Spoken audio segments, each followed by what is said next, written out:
Dayo Oyebu. I'm a Bible teacher from Positive Impact Ministries, and today I will be continuing on my series on the parable of the three servants. Last week I started that series, and it's actually the parable about three servants who had a master who was going on a journey, and he gave them talents. Jesus started this parable says that the kingdom of heaven is like, and when Jesus uses that phrase, is actually going to teach us something about the kingdom of God, the principle about the kingdom of God, and it is wise for us to take note of what he has to say and make necessary adjustment. Now, the master traveled. Before he went on the journey, he gave the three servants talents. To one, he gave 5 talents. To the second one, he gave 2 talents. To the last one, he gave 1 talent. And the Bible says that he gave them according to their abilities. So the first one traded with his own talent and gained 5 more talents, making 10 talents. The second one traded with his 2 talents and gained 2 more talents. The last one did not trade with his talent. He decided to hide his talent in the ground. A talent in those days is just a medium of exchange, like the dollar, the yen, and the pound sterling. So after several days, the master came back and said, and began to ask them what they did with the talent. And the first one came and said, I traded with my 5 talents you gave me, I gained additional 5.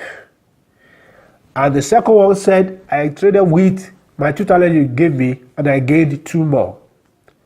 And the last one said, the one you gave me, I know you are a hard man, you always want to reap where you did not sow, and you want to gather where you do not straw. I kept your 1 talent in the ground. The first 2 servants who traded with their talent and gained 5 and 2, the master commended them, said they were good and faithful servants, and they should enter into the joy of their Lord. But the last one that did not do anything with the talent, the master was very angry with him. The master said they should collect the 1 talent from him, give it to the man that has the 10 talents, and that he should be punished severely. We said this story applies to us Christians. Jesus is like that Lord in that parable. The servants are we Christians, we believers in Jesus Christ. And I did point out last week that in Ephesians chapter 4 verse 7 to 8 and in 1 Corinthians chapter 12, Romans chapter 12, it is clearly written that everybody in the body of Christ has been given a gift. There is no exception. We have all been given gifts by God or talents by God to use for the profit of the kingdom. So today I'm going to be looking at why did this servant not do anything with his talent. Now, hearing from him, he says that he knows the master is a difficult man, reaping where he did not sow and gathering where he did not straw. He's blaming the master for his non-performance. And a lot of people are doing that. They blame everybody. Blame their parents, blame their fathers, blame their mother, blame their wives, blame their friends, blame the government, blame the God for what is going on in their life. Instead of being appreciative that they have been given gifts. You have to realize that you have been given gifts. And because you have been given gifts, it is now your responsibility to use that gift. Stop playing the blame game. Stop blaming everybody for your non-performance.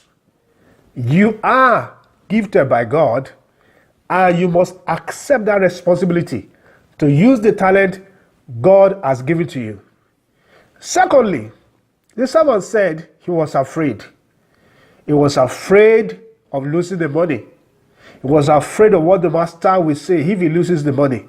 Now, a lot of people don't use the talent and the gift God has given to them because they are afraid.